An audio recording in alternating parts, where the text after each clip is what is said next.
Next on Sisterhood of the Second Act. Menopause will come to every woman. Knowing the facts and being proactive can help make it easier for you to face this change. Family Nurse Practitioner Tara Stone is here to answer our questions. During the week, Joy Manning oversees construction projects. On the weekend, she is a world champion wakeboarder. In fact, the Smith Mountain Lake resident is a 9-time world champion and joins us today with her inspirational story. More from these women on this edition of Sisterhood of the Second Act.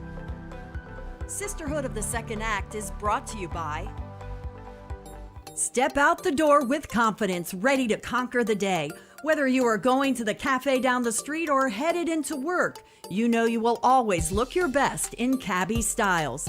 Your stylist, Darlene Marshall, will help you pick the styles that make you sparkle. And Cabby has styles for all body types. Call Darlene at 540-330-6819, 540-330-6819, and follow her on Instagram at Dapper Darlin. I'm gonna be an oak tree. I think I'll be a dogwood tree.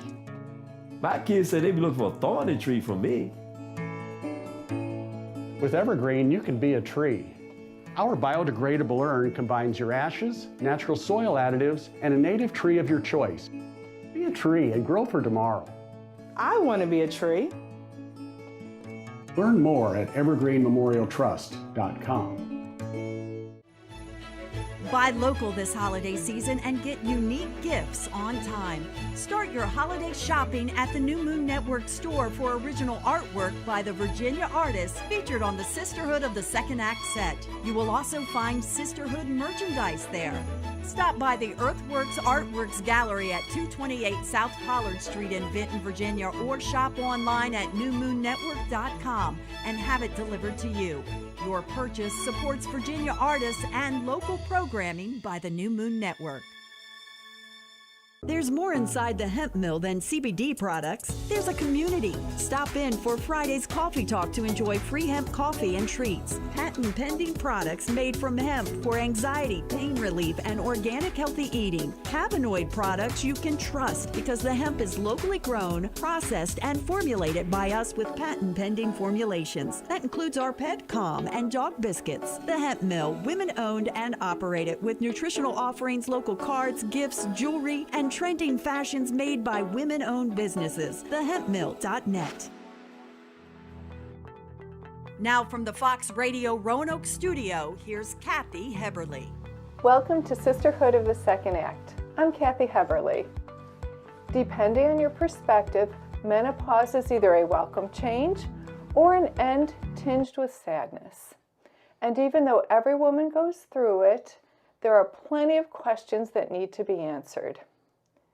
Tara Stone is a family nurse practitioner with LewisGale Physicians. She is here to demystify the experience. Thank you for being here, Tara. Thank you for having me. How do you know if you are experiencing symptoms of perimenopause or menopause, and what's the difference? Well, perimenopause starts before menopause, and it can actually occur for about 8 to 10 years before menopause. That's excessive, but it can happen early 40s. And then once you have 12 months without a menstrual cycle, that's considered menopause. Okay, that's good to know the difference in there. And then I think a lot of us, the first thing you think about when you hear that is hot flashes, night sweats. Yes. What causes that? What causes those symptoms? So when you actually go through perimenopause and into menopause, your estrogen and progesterone levels start to change. Okay. You go from a normal level to less and less until your body doesn't produce it anymore. So that's why you start getting all those, they're vasomotor symptoms, and they affect most women that go through perimenopause and menopause naturally. Not every person, but most women. Okay. And what are known risk factors for hot flashes? Most women that experience more hot flashes are overweight, There's a lot of sugar in their diet. Carbohydrates produce more hot flashes. They may not be taking certain vitamins. And sometimes it's just genetics. Oh, I had no idea that diet played a role in it. Oh, at absolutely. And I see a lot of women in my practice between the ages of 40 and 60. And the more and more women I talk to in that age group, if they've been through menopause, they'll tell me, menopause was like a breeze for me. And I've started asking, what's the common denominator? And they will say, I really pushed exercise, I ate healthy, I limited my sugar intake, and I didn't have a lot of hot flashes or trouble sleeping or a lot of extra weight gain. Everything that kind of comes along with menopause. That is so, and I'm a sugar addict, so that is Me not too. too good for me. That's why I've read a lot about this. Oh my goodness. So it does sound like some women could be more likely than others to get them. Yes. Due to all these factors that you mentioned. And how long should we expect these symptoms to last then? Since you're giving us kind of an I know there's a big lengthy window there. Right. To put a time limit on it, I don't know that I can, because some women in their 40s, the symptoms are very vague. Okay. Things start to change. They show up in the office and they're like, I don't know what's going on. All of a sudden I've put on this belly weight that I've never had. I wake up in the middle of the night, I'm hot, and then I'm cold, or, I'm at work, it's a normal day, and the temperature in the office is normal, but I get real sweaty. It just depends. Yes, it depends, because it can it can be minimal and then get worse, or it could be minimal the whole way through, and you just have these minor symptoms. Everybody's different. A little bit different. So what is the younger age that you might, where you might even think you're too young to have menopause? Like what age with the perimenopause to the menopause, do women in their 30s get these symptoms, or 40s? When I know you're giving us a window, it's hard, but some women might say, I'm too young for that. I would never say that. No, okay. So I would think too young, as long as a female has not had a hysterectomy and had their ovaries removed, uterus removed, would be 30s. Okay. Even early 40s. It's going to be more mid-40s you start to hear these complaints. Okay. I'm talking with Family Nurse Practitioner Tara Stone. And do women still need birth control once they start some of these symptoms? What do you recommend? So as long as you have a menstrual cycle, you need birth control. Okay. Yes. And you're saying up to you have to go for 12 months before you can be officially considered menopause. Okay. And some of the other questions we have are, if you've lost your sex drive, is there anything you can do to get it back? Yeah, of course there's stuff you can do. First of all, if you lose your sex drive, don't just assume it's menopause, but go see your primary care, have some labs done, have them look at your medication list, have them talk about vitamins with you, and check, when you get your labs checked, have them check your hormone levels. Hormone levels. Okay. All right. So another symptom that sometimes I know women go through is incontinence. And does it go away, and what do you do about it if you have it? Can you give us some advice? So incontinence comes in several different forms. Some people, there again, it can be very mild or very severe. It depends a lot on how many children you've had. Sure. That affects the pelvic floor and the muscles in the pelvic floor. There's medication to help remedy it. There's actually a pelvic floor therapy that female, physical therapists do to help women. There's Kegel exercises. Everybody's heard of that. So there are treatments. Yes. Well, that's good to know. Could symptoms be caused by, well, I think you just alluded to that, but symptoms can be caused by conditions other than menopause when you have the incontinence. Is that what you said? Sure. Yes, that could be.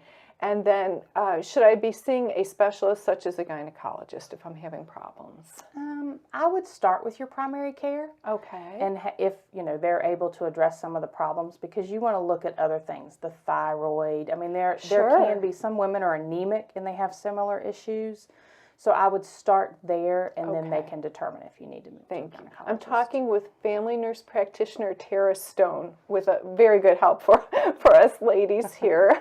And then the other thing is, how does menopause affect my health over the long term? So when you lose those hormones in your body, you do have to think about your bone health and your Okay. heart. That's why it is important to exercise 3 to 4 days a week, Okay. 30 minutes at a time. Get your heart rate up, burn the extra fat off, burn some calories off, and then also start thinking about a healthy diet and vitamin D and calcium. Very good. And those, as we just learned earlier, Osteoporosis. osteoporosis, they do help with Yes, that. good Now, preventative. one of the questions that I was given, and this is one that I still relate to, what if the symptoms interfere with your ability to get a good night's sleep? Or even some women, it goes to the extent of impairing their quality of life. So what kind of treatments can they seek from should they go to their primary care doctor? Of course. Yes. A lot of women take a hormone replacement. Oh, Some women, okay. if the symptoms are mild, they do fine with just a few vitamins. There are several out there that kind of calm magnesium and vitamin D, vitamin B12, great for hot flashes, good for sleep. There's a calming magnesium that some women use. Melatonin is a big Yes. one. I think everybody knows that. Take that at bedtime. That should help those symptoms. As symptoms worsen, though, and it is affecting quality of life, some women do choose to do a hormone treatment. They do. Okay, so that's another option for women. Absolutely. I'm talking with Family Nurse Practitioner Tara Stone, and I think another question women have is, does menopause put me at a higher risk for heart disease, osteoporosis, or other complications? I don't want to say menopause puts you at risk. I think your health prior to menopause, during menopause, and after puts you more at risk. Oh, good to know. And that's where a healthy lifestyle comes in to prevent that. Well, we hear that enough. For sure. And then, should we get screened for complications if we suspect, like, if we're struggling with menopause, should we get screened for complications such as heart disease? Could there be underlying causes that we're ignoring because we think we're just dealing with menopause? Absolutely. Okay. What would Yes. some of those be, and what should we kind of look out Well, for? if you're experiencing shortness of breath, heart palpitations, Oh, okay. dizziness, headaches, there's a number of reasons that those issues can come up that have nothing to do with menopause. Okay. So how do you kind of know? Because it sounds like menopause can present itself in quite a few different ways, and that can affect your everyday life. So how do you, is there something in particular other than annual checkups and you're, making sure you have a regular medical, checkups? Is there something else that you could? Annual wellness is the most important. You're going to have your blood work done. But then if everyday life is normal and then all of a sudden things start to change, go see your primary care and talk to them about the changes. Okay. Because Talk to them about the changes. Absolutely, Yes. yeah. Okay. All right. And it could start at any age. Is there an age that generally menopause does kind of, most women are through menopause by a certain age? Like if they feel like they're struggling if it's going on for a while, is there an end in sight? Can we give them some hope? Like what time do you? Yeah. I would say by age 60. Age 60, you should be You're over giving the hump. Perfect. Excellent.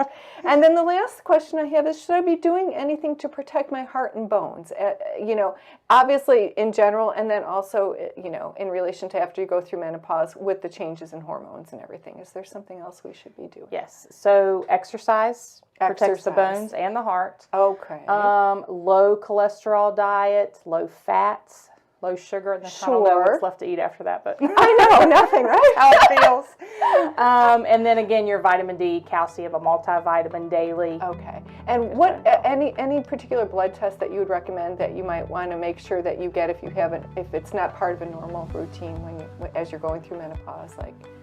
Other than checking your hormone levels, Okay. just to see exactly where you are between Yes. perimenopause and menopause. Okay, well, this has been really very, very educational. I so appreciate it. Thank you so much for being here today, Tara. Thanks again for having me. It's been my pleasure. We'll have Tara's contact information in our show notes on our website, sisterhoodofthesecond-act.com. There's more Sisterhood of the Second Act ahead. Our next guest overcame a fear and became a world champion. More after this. I'm gonna be an oak tree. I think I'll be a dogwood tree. My kids say they be looking for a thorny tree from me. With Evergreen, you can be a tree. Our biodegradable urn combines your ashes, natural soil additives, and a native tree of your choice. Be a tree and grow for tomorrow. I want to be a tree. Learn more at evergreenmemorialtrust.com. Buy local this holiday season and get unique gifts on time. Start your holiday shopping at the New Moon Network store for original artwork by the Virginia artists featured on the Sisterhood of the Second Act set. You will also find Sisterhood merchandise there. Stop by the Earthworks Artworks Gallery at 228 South Pollard Street in Vinton, Virginia, or shop online at newmoonnetwork.com and have it delivered to you. Your purchase supports Virginia artists and local programming by the New Moon Network. Once again from the Fox Radio Roanoke studio, here's Kathy Heberle. Welcome back to Sisterhood of the Second Act. I'm Kathy Heberle. Joy Manning will tell you she works all week so she can spend the weekend on the water. The 9-time world champion wakeboarder had to overcome a fear to reach her goals. Thank you for coming in today, Joy. Thank you so much for having me. It's my pleasure. So first of all, what is wakeboarding and what is this fear you had to overcome? So wakeboarding is a sport that's done behind, well, I typically do it behind a boat, but you can also do it behind a cable system and also a winch system.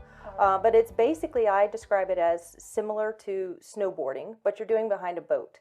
And so the boat creates a wake, which you use as a ramp to elevate yourself off the water and perform different types of tricks in order to do, and land on the other side. Sure. So wakeboarding is basically judged based on the skills that you perform, the difficulty of the skills you perform, and the how elegant or what style you put into the tricks that you are doing, and how clean they are, how you land when you finish. Just like most other sports that you compete just like in. gymnastics or figure skating or anything like that. I love yes. it. It's very intriguing to me. Can you tell me? I was told that you had a fear, so Yes. I would love to hear about that. Can you share that with our audience? Yes. So I had a huge fear of the water, and not so much. I love swimming pools. I love swimming. It's mainly things under the water and things in the water, such as in lakes and oceans. Sure. And so I grew up in the area. I grew up in the era of Jaws and the movies of Jaws being created. I had an older brother that would torment me every now and then.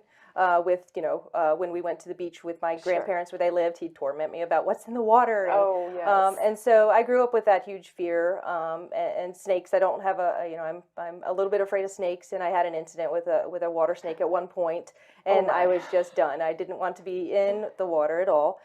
Even when we went on a boat, I was content sitting on the boat, just watching my friends having fun.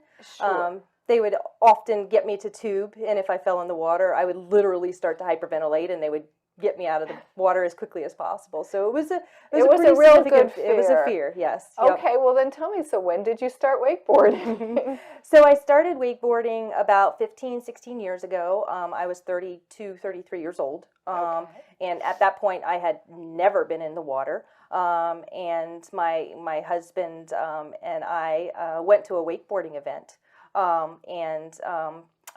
My husband, when I grew up, or as we were, when we were married and we first started coming to the lake, he got into wakeboarding like in the early 90s. Okay. And I loved enjoying watching him wakeboard. But yeah, so we went to a wakeboarding event, and there were no women at all at the event. There was there was one. Okay. And, I struck up a conversation with a friend sitting on the shoreline and just talking about why women weren't wakeboarding, and a lot of it turned into the fear of why they didn't want to get into the water and try wakeboarding. So what got you into the sport? So into that, we had that conversation, and she's like, everybody's afraid of the water, and I just don't understand. And I kind of thought to myself, why am I so afraid? Right. And literally the next day, I suited up in a full-blown wetsuit, so nothing in the water could touch me. I like it.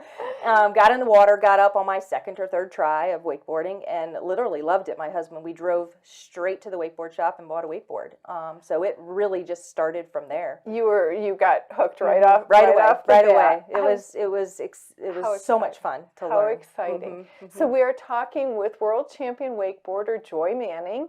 And how did you make the jump from weekend wakeboarder to competing? So probably about a year after I was learned to wakeboard, I had started to do my first invert, which is a flip. Either a front flip or a back flip. About a year on purpose. It was above the water. And so at that point, I had started to accelerate some of my skill levels that I was doing. And I had done a couple of training sessions with local wakeboard shops and local friends that would teach me how to wakeboard. And they had kind of encouraged me to try one of the local events that they were having. And at that time, at Smith Mountain Lake, they had many wakeboarding events going on. The wakeboard shop sponsored some of the riders. And I tried my first event, and I think I got third in that event out of like 4 or 5 ladies. It wasn't too many ladies, but I got third out of it. And I was like, wow, this is, kind of fun. Let's keep it going. So it went from, when we first owned our property at the lake, we were traveling every week from Northern Virginia down, and it was primarily just so that I could train every single weekend. So you did spend a lot of time to learn the sport. Yep, we did. Yep. And was there a moment when you thought, I can be successful at a higher level? Yeah, and at that point, when I started competing in the local events, either at Smith Mountain Lake or lakes very close to this area, we started to do some more regional events, which were more in North Carolina, primarily in North Carolina, maybe a couple in South Carolina. I started to do some training and went down once or twice a year to Florida and trained with some coaches down there. And they pretty much encouraged me to go ahead and start doing the national scene. When I started the national scene, there was a lot more wakeboarders that I could compete against, as opposed to the local regional events. A lot of times I would just go to the regional events and I would be the only one, multiple times. And if I was the only one, they pretty much grouped the girls all together.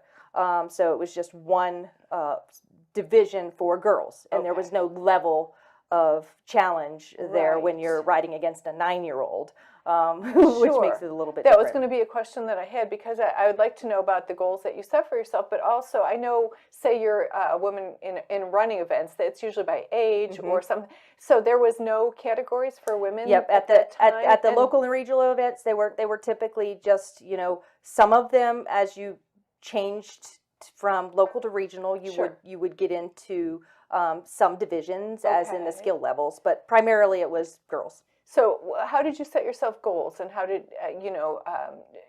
for each level that you wanted to do, since there wasn't really a lot of, it sounds like there wasn't really a lot of levels to work. How did you set goals? I mean, a lot of it in the beginning was just my personal goals. Every year I would sit down, I want to learn this trick, or I know that I can do this trick or work up to this trick. So a lot of it was just my personal goals.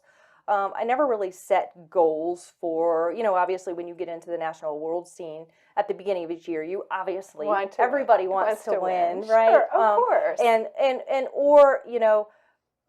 I am very competitive and I compete against myself. So when I go to those events, I have goals that I want to, tricks I want to hit during that event. So yeah, I mean, it's well, in addition to sounding like it keeps you in wonderful shape and gives you, I'm sure it's good mentally as well as physically for everything that you do. Where has wakeboarding taken you?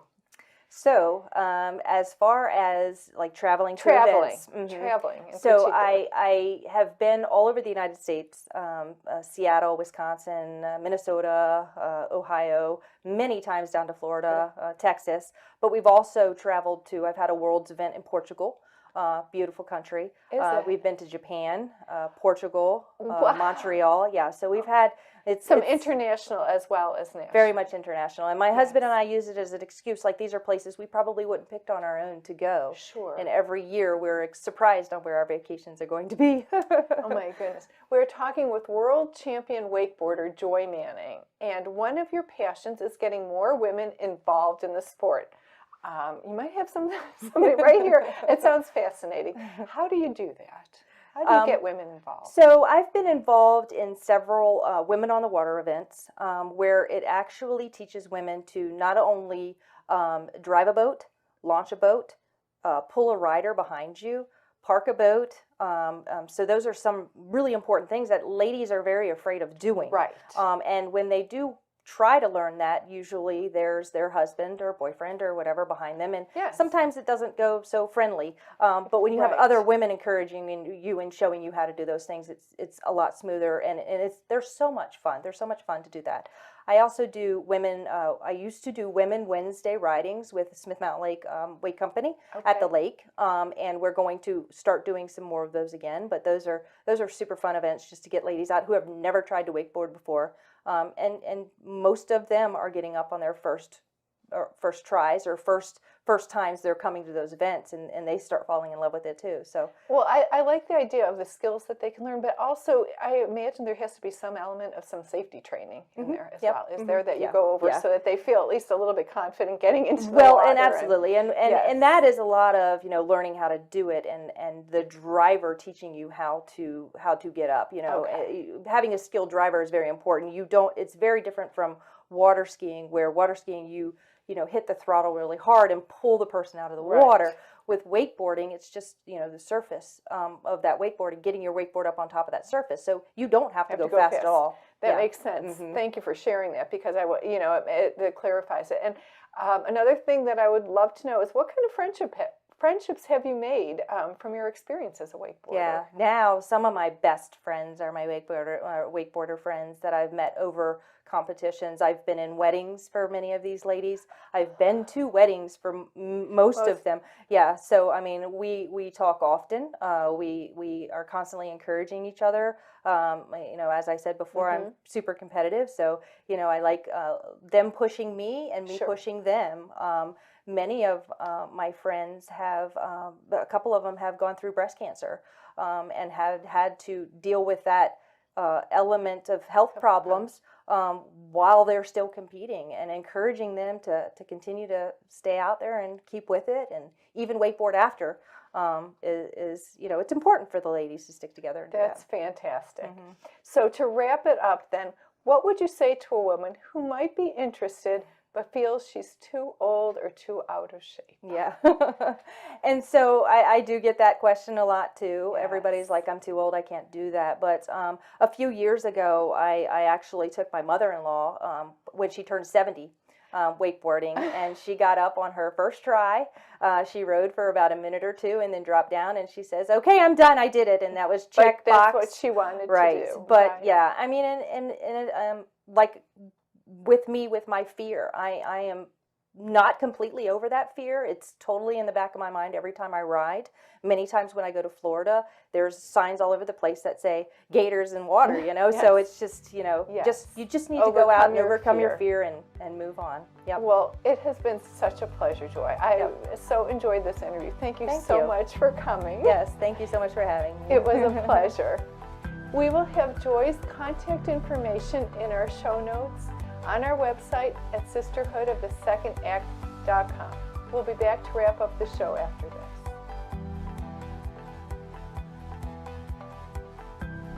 Kathy's wardrobe provided by cabbie stylist Darlene Marshall. See the styles in our show notes at sisterhoodofthesecond-act.com. There's more inside the hemp mill than CBD products. There's a community. Stop in for Friday's coffee talk to enjoy free hemp coffee and treats. Patent pending products made from hemp for anxiety, pain relief, and organic healthy eating. Cannabinoid products you can trust because the hemp is locally grown, processed, and formulated by us with patent pending formulations. That includes our pet calm and dog biscuits. The Hemp Mill, women women-owned and operated with nutritional offerings, local cards, gifts, jewelry, and trending fashions made by women-owned businesses. TheHempMill.net.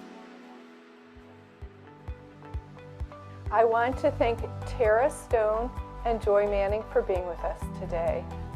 Tara gave us a better understanding of some of the symptoms and treatments of menopause, and Joy inspired us to overcome our fears and reap the benefits of trying something new and challenging. I'm Kathy Heberle. Join us again next week for another edition of Sisterhood of the Second Act.